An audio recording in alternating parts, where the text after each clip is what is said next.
Ben ritrovato, che bello rivederci. Come Sì, sempre, esatto, ormai sei più che di casa. Però siamo all'ennesimo disco. Ennesimo disco, ennesimo passo in là. E ogni volta è bello trovarsi a chiacchierare perché si è un pelo spiazzati da quello che hai fatto. Ok. E questa volta, partendo quasi dalla copertina del lavoro, c'è proprio un'immagine che richiama il fatto di entrare in un posto che fa paura, nelle proprie paure, no? Sì. Ed è una cosa che sicuramente è un paradosso, ma richiede coraggio. Cioè, affrontarle e avere la capacità di non fare un denial di tutto quello che ci spaventa è un primo passo importante. Sì, sai, secondo me anche l'età me lo permette. Se avessi 18 anni, se fossi un rookie magari non sarei, ma prima che artisticamente, proprio umanamente negherei quello che sono, capito? Quello che sono, quello che faccio, le cose di cui ho paura. L'età invece mi permette di dire, di essere abbastanza sincero con me stesso, da dire, bene, le cose stanno così, vi piace, bene, non vi piace, un po' affari vostri, non è un problema mio, stesso. Ma non hai temuto neanche per un attimo che potesse essere troppo presto per fare questa giocata qui? Questo metterti a nudo anche in maniera... No, perché io ho sempre tentato di fare questa cosa qua, sempre di più, cioè...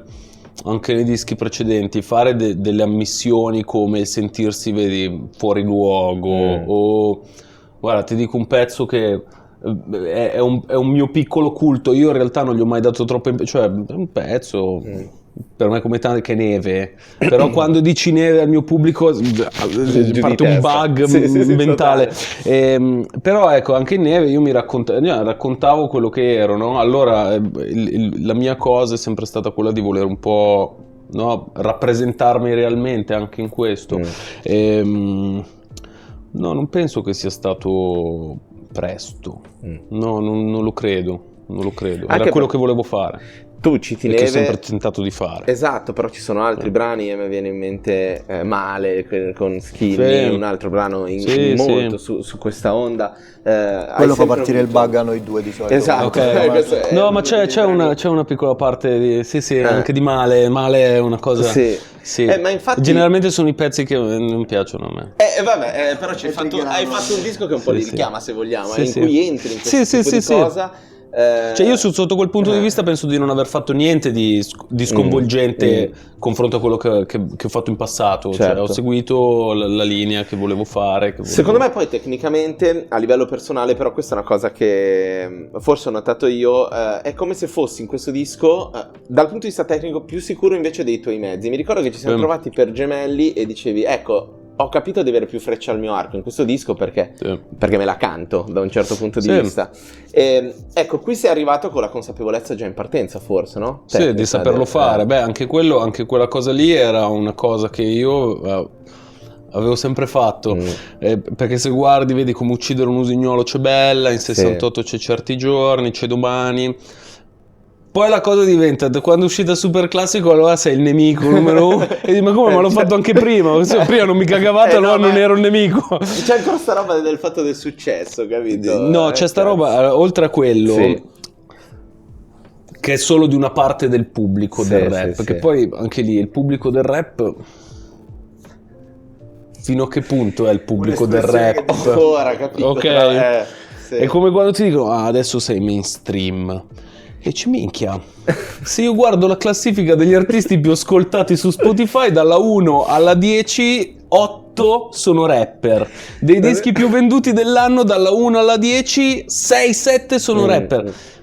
Il mainstream siete voi. Cazzo, ce l'abbiamo fatta, no? Era quella cosa che sognavamo di fare da quando eravamo piccoli, che non c'era un mercato, era un disastro, i concerti erano uno schifo, con questi impianti schifosi. Cazzo, adesso no, non bisogna tornare indietro. Allora c'è quella cosa del successo e poi c'è questa cosa, secondo me, che una parte del pubblico, perché non è vero, perché tanti in realtà si vivono la musica molto serenamente, che sono convinti che il rap sia contro tutti gli altri generi, capito? E in realtà la forza del rap è stata quella di meticciarsi sempre si è meticciata negli anni, è un genere che Da dura da quando è 50 nato. anni. Sì. È sopravvissuto perché si è meticciato, perché Sì. è proprio un genere bastardo. Sì. Riesce a prendere da tutti gli altri e a rendere proprio. Sì. Nasce Guarda, dai campioni della disco, nasce da... prendi, Sì, basta. prendi esatto. tutto. E questa cosa qui secondo me non è mai stata troppo chiara, però se vedi, dicevo poco fa, se vedi anche nelle altre nazioni, se vedi l'Inghilterra, se vedi la Francia, per creare il loro sound loro hanno attinto da quello che erano loro Sì. prima del rap. Sì. Ecco, secondo me è la cosa che in Italia si dovrebbe iniziare a fare, perché il movimento è maturo, il movimento anche economicamente, c'è un pubblico, c'è un movimento di denaro tale da poter permetterci di fare questa cosa qui, è quella di andare a prendere dal nostro bagaglio culturale, Certo. di italiani, non Sì. di... No? Secondo me, certo, da un punto di vista storico, anche da un punto di vista tecnico, nel senso che ci sono stati dei passaggi, e secondo me la trap è uno di questi, Certo. che ha aperto La a livello melodia. melodico. Raga, questa è la La roba, è il melodia. momento. È il Certo, a me momento quando mi dicono adesso canti, io dico a parte 2 canzoni, 2 Merda! cazzo, su 140 che ho pubblicato negli ultimi 6 anni, per 4 canzoni no, basta, il nemico. basta. No, quella cosa lì perché appunto dici cazzo per 4 canzoni, però fino adesso è la trap melodica Sì. che ha permesso di aprire totalmente questo Sì, mercato, sì. capito? Cioè, Assolutamente. vuol dire che cazzo, riconosciamoci una cosa, noi italiani ci piace cantare.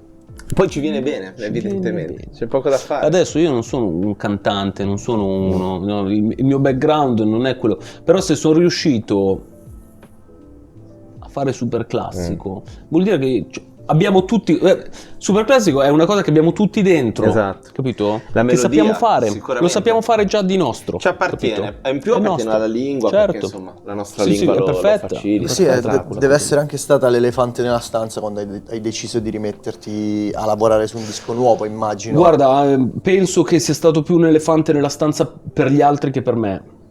Perché adesso poi ogni volta che poi faccio un pezzo un attimo cantato, ho voluto rifare super classico, e dici no, ma appunto l'ho fatto anche prima, al massimo ho voluto rifare Bella.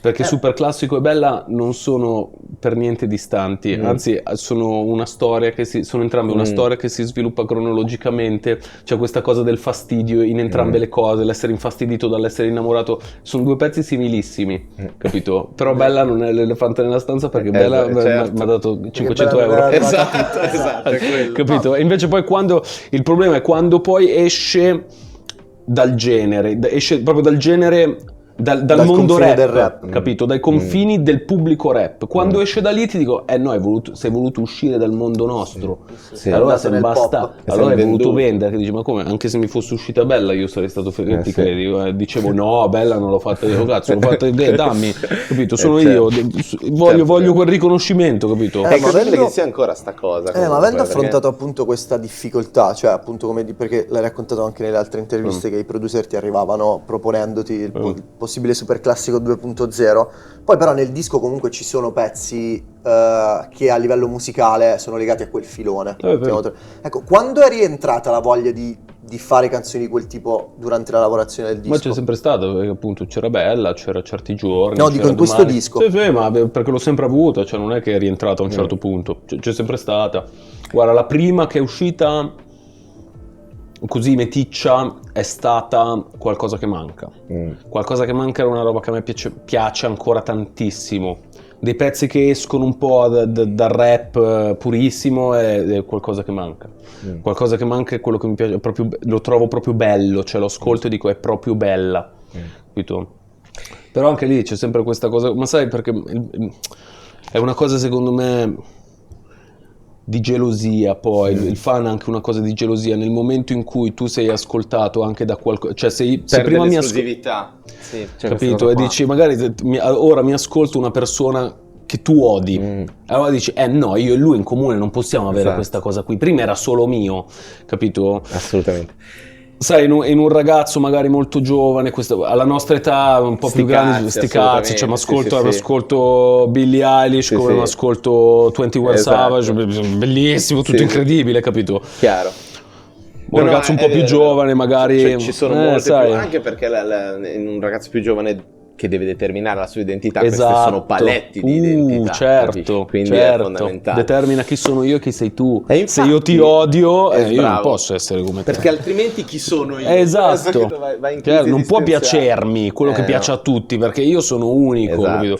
Superati 22, 23, te ne sbatti E totalmente. e ti apri, minchia, un sacco di possibilità di godere di più, ascolto, porca che troia. dici minchia io sta roba qua l'ho schifata fino Esatto. all'ultimo, invece è stupenda, sì, sì. Minchia, e poi devi recuperare un casino, raga, godetevela finché potete. No, stavo dicendo, Madonna, il poi recupero devi è una recuperare. tragedia. È vero, anche perché poi Io a insomma, volte ascolto della roba e dico sono stato proprio un fesso Che- e mi sento proprio un coglione, perché alcune volte anche artisti più grandi mi parlano di roba e dico io l'ho schifata fino all'ultimo. figa. Invece guarda lì che figata. Però forse coi mezzi dei tempi non l'avresti apprezzata, probabilmente. Ma è Coi però- mezzi che avevi ai tempi, non parlo di mezzi tecnologici, Sì, proprio sì. per come vedevi Sì, no, la certo, musica ai tempi. certo, ma è quello che ci stiamo dicendo Esatto. adesso, un ragazzino adesso è giusto anche da Sì, un certo sì. punto di vista che un sedicenne non ascolti, no?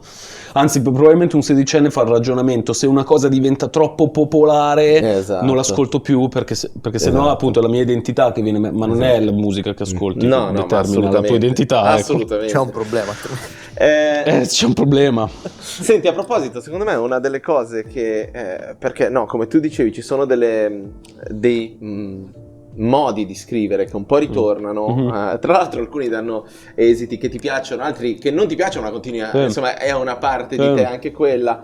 Eppure c'è un continuo rinnovarsi, perché poi parlavamo, non so da quanti dischi è che ci vediamo tantissimi, da sempre. Da sempre. Praticamente Da come uccidere, sì. Da sempre. Da come uccidere. Da come uccidere. Sì, sì. E c'è sempre quello scarto che a noi che ascoltiamo spiazza un po' e soprattutto Ok. incuriosisce quando si inizia a parlare di un disco nuovo. Mi ricordo che ci siamo beccati quest'estate, mi hai detto che stavi in ballo e ho detto ma chissà cosa tira fuori. Secondo me una delle tue capacità è quella di nutrirti del mondo, cioè tu sei uno che per esempio ama tanto viaggiare, ne abbiamo anche già parlato, ed è una cosa che... sono stato, guarda, un vero sfigato, perché nel momento in cui ho avuto 2 lire in più che potevo dedicare... Covid, chiuso Sì. tutto, è stato un Sì, disastro. sì. Io stavo prenotando l'Iran, me lo ricordo. te l'avevo raccontato, Sì. stavo prenotando Perché ero l'Iran appena tornato, tra nel l'altro. è Sì, vero, mi ricordo. come l'avevi raccontato. Sì. Lo stavo prenotando per marzo del 2020, io ho consegnato il disco l'8 marzo, il 9 marzo hanno chiuso tutto. È stato un Stani vero era dei più disastro. felici. Sì, esatto. Il disco Gemelli sarebbe dovuto uscire il 3 aprile. È uscito il 19 giugno causa Covid, però io ho detto beh io ho questo mese, vedi, tra l'8 marzo che consegno Esatto. il 3 aprile, così io riesco a fare 10 giorni via. No, un disastro, quindi adesso sto cercando di A recuperare proposito di recuperi.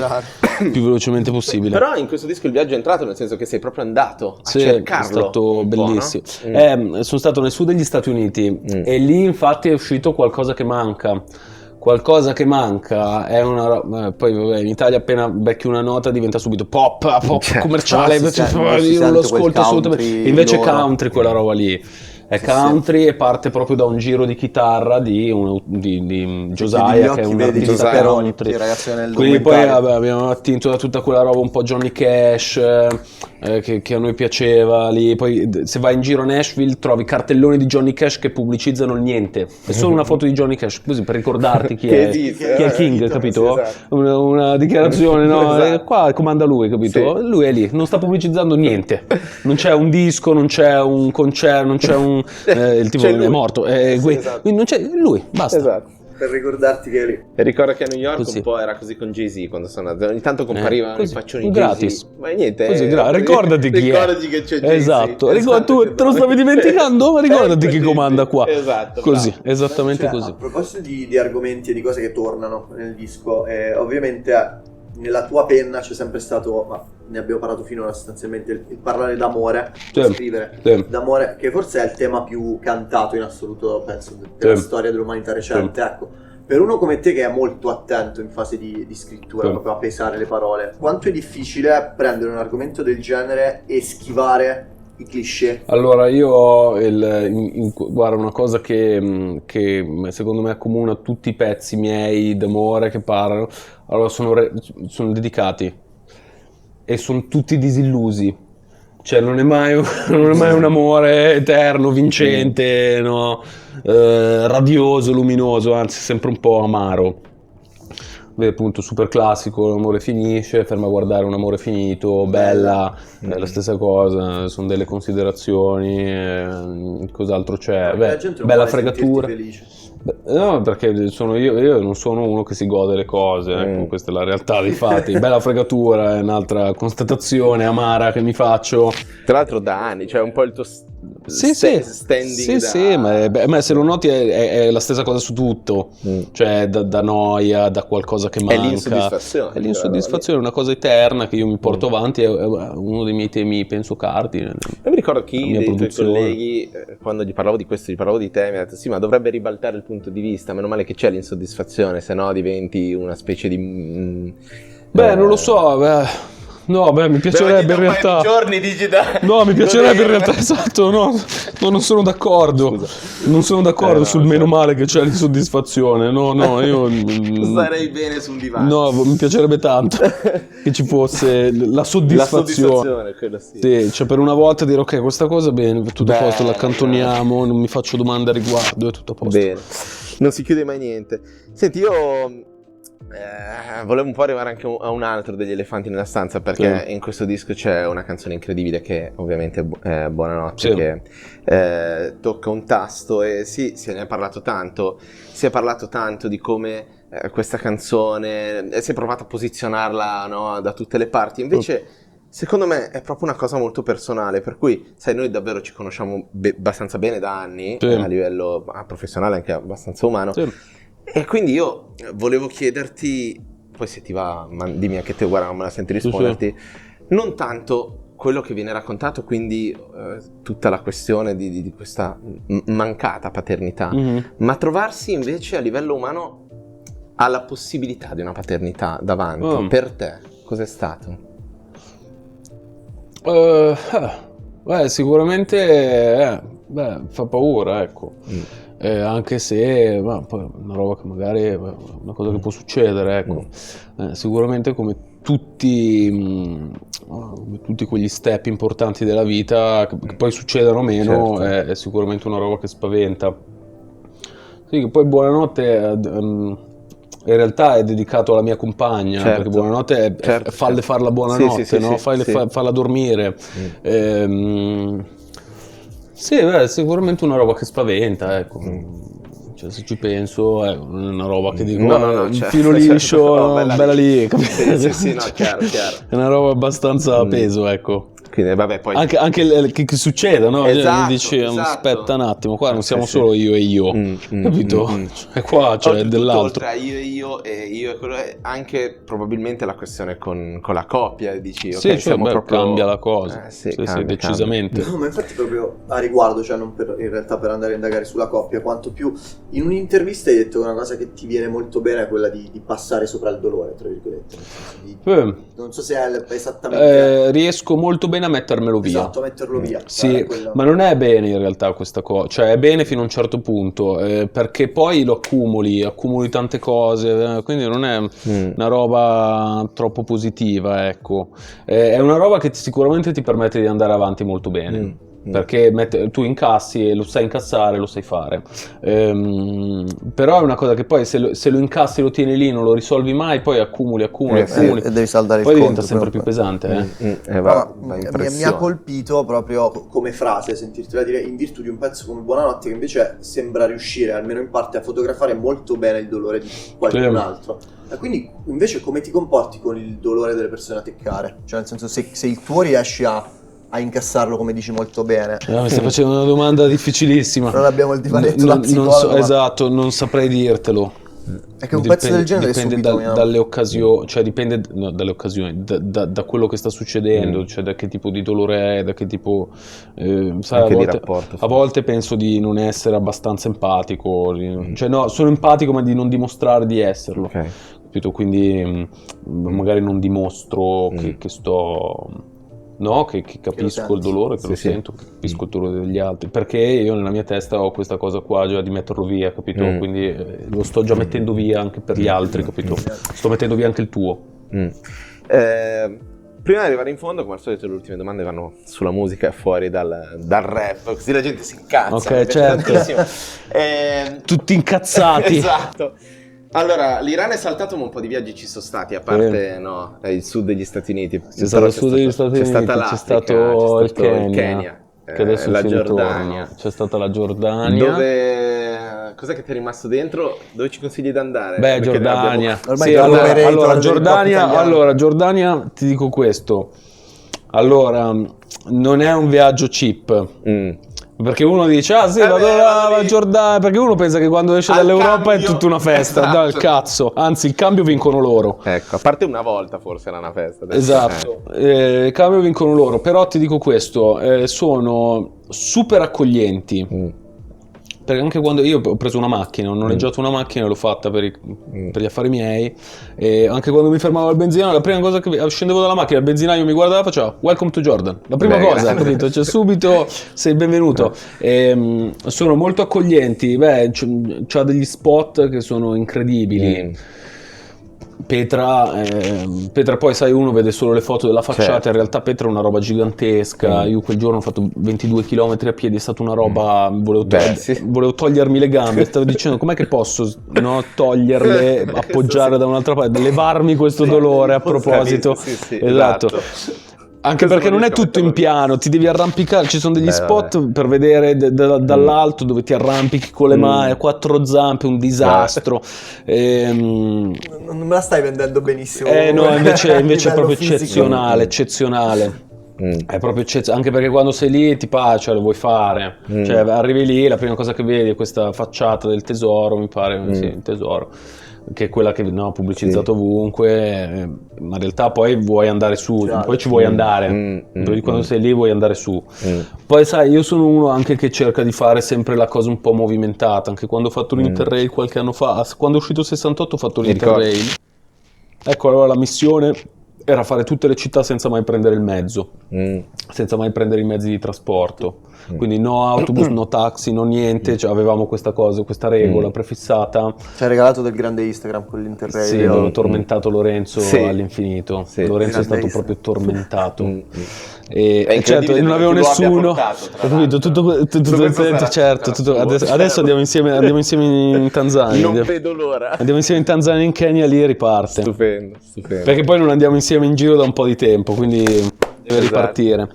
E quindi anche lì con cerco sempre di farle queste cose un po' a piedi, un po', sai, cercando anche di spendere poco, perché sai, il lusso o comunque il benessere è uguale worldwide. Appiattisce, io ho questa idea qua, quindi dici sì, sto mangiando in un posto lusso in Kenya, ti dici ma bella lì, è uguale a Tokyo, uguale, ti credi? Adesso il rooftop super chic, cambia un po' il panorama. Sì, Milano, Nairobi, Città del Capo, New York è tutto uguale, capito? È quello. Esatto. Quindi ho sempre cercato di cercare di capire, di capire quali fossero i posti accessibili ma real, capito? Cioè accessibili per me ma real. Anche perché ti porti a casa un sacco di roba, no? Accessibili nel senso, sai, magari vai in un posto in Giordania con la ragazza, perché è successo, con la ragazza con gli shorts, la canottierina, vai nella città e capisci che solo velo, dici no, magari qua stai rompendo i coglioni, capito? Sei tu il primo a rompere i coglioni, quindi magari lasci stare su quella roba lì, dici vabbè, andiamo da qualche altra parte. Chiaro, poi, quindi in quei termini accessibili, però dici, e questa cosa, sai, sui ristoranti almeno sul mangiare ti fa risparmiare un sacco. Sul mangiare ti fa risparmiare un sacco. Guarda, un posto che mi è rimasta la cifra è la Polonia, a Cracovia. Abbiamo pagato 11 euro una cena in due. È stato un posto fotonico, la Polonia è stupenda. Forse al Burger King a Cracovia non spendi 11 euro in due perché fanno stupendo. Ma con primo, secondo, c'è stata una roba stupenda. Ma guarda, dalla Polonia in su, quindi Lettonia, Lituania, Estonia. Non ci sono stato i Baltici, però ci devo andare. Guarda, ieri sera li stavo segnando sulla mappetta, stavo guardando sulla mappetta. Stavo guardando ieri sera. Dopo, e poi guarda, la cosa che poi mi dispiace sempre, che quando poi faccio queste cose qua sul cibo, mi scrivono sì, però vedi, in Polonia si mangia di merda. Allora una volta ho risposto, faccio in che senso si mangia di merda? Io ho mangiato abbastanza, sai, la carne, poi c'hanno questi ravioli tipo dolci, piroggi. Ma in che senso? Ho ordinato una pizza, me l'hanno portata col prezzemolo.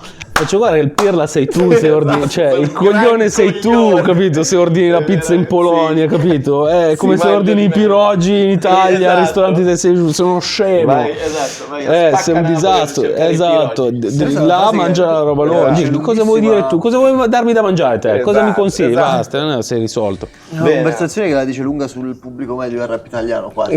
No, ma non è del rap, è proprio il pubblico italiano. Sì, forse imparare a L'Italia. viaggiare, nel senso di viaggiare come viaggiatori. No, è che allora noi abbiamo una cultura culinaria ampissima, forse siamo quelli che hanno più roba da mangiare, più varietà, siamo molto legati a questa cosa e ci aspettiamo che gli altri siano legati al cibo nella stessa nostra maniera, invece non ci accorgiamo che devi andare dall'alto, capito? Se sei là. Penso che sia inimmaginabile per un italiano in media pensare che si mangi proprio in maniera diversa, nel senso che magari non c'è un primo, un secondo, no, è un'altra cosa, è un'altra roba. È sbagliato. Ma anche guarda, adesso in Giordania quella carne lì che fanno loro speziata è eccezionale, una roba incredibile, tipo kofti, una roba così, carne kofti, mi pare si chiami. E anche non so, il kebab per loro è un'altra cosa ancora, sono tipo degli spiedini. Quella roba lì per me è buonissima, cioè eccezionale, la carne come la fanno loro, questa specie di macinato tutto speziato, buonissimo, incredibile. Però non è mai, quando ne parli dice però la lasagna, vabbè, ho capito, il ragù della nonna, cioè ho capito il ragù della nonna, però dopo un po' anche palle. Arriviamo in fondo? Vai, siamo arrivati in fondo, a parte il fondo del mio stomaco mi sta venendo un languorino, ha visto il tema, però allontanandoci invece dal rap, non che non l'abbiamo appena fatto, ma proprio a livello di ascolti. Cosa hai masticato nel periodo di lavorazione del disco? Mi fate sempre queste domande, io non mi ricordo mai. Autorizziamo nulla. sempre l'apertura di Spotify. Allora, sicuramente. Ok, allora guarda che vado salvati. Allora, in questo, durante il disco c'è vabbè, poi c'è sempre in realtà, c'è Jay-Z è tipo, guarda, ti guarda dall'alto. Sì, ho fatto il mio Rapid, Jay-Z è sempre il primo. C'è un giorno che mi ha detto, hai ascoltato, ti dico anche il nome del pezzo. Aspetta, non lo trovo. Public Service Announcement di Jay-Z, un pezzo che non si è cagato nessuno. Tipo a luglio l'hai ascoltato 150 volte in un giorno, un disastro. Sei andato in loop, l'hai messo 150 volte. E penso, ma che cazzo ho fatto quel giorno per aver tutto sto tempo? Un disastro, un disastro. No, allora c'è stato questa cosa qua, e sicuramente a Nashville c'è stata la cosa del country, c'è stato Tracy Chapman in Nashville, c'è stato in country Johnny Cash, perché eravamo lì, e allora quando sei lì e ascolti quella roba lì dici ok, l'ambiente circostante sembra che cioè cazzo è veramente perfetto, è come mangiare il cibo giusto nel posto giusto, è veramente perfetto. Ma invece ora che sei in decompressione, ma guarda, adesso stavo ascoltando quello di Metro Boomin perché allora non mi è piaciuto, ti posso dire, non sono impazzito. Ok. Allora però lo sto riascoltando per convincermi che mi piace tanto. Ok. Però non mi sono strappato, ho detto sì, ok, rispetto al precedente è meno da strapparsi i capelli. Non ho Ne usciamo, ma non ho individuato, non mi sono strappato i capelli, ecco. Però lo sto riascoltando ancora perché dico non è vero che ho fatto questa cosa, capito? Che la sto pensando io così. E allora sicuramente è incredibile, quindi lo devo riascoltare all'infinito. 150 al giorno. In questo momento però a condire il tutto c'è J. Cole, vabbè, sempre per me la roba è super J. Cole. Vabbè dai, consigliaci un brano non hip hop con cui chiudere. Adesso apro Ring of Fire di Johnny Cash. Bellissimo, Straight from Nashville. stupendo, grande. Grazie mille, grandi raga, alla prossima. super.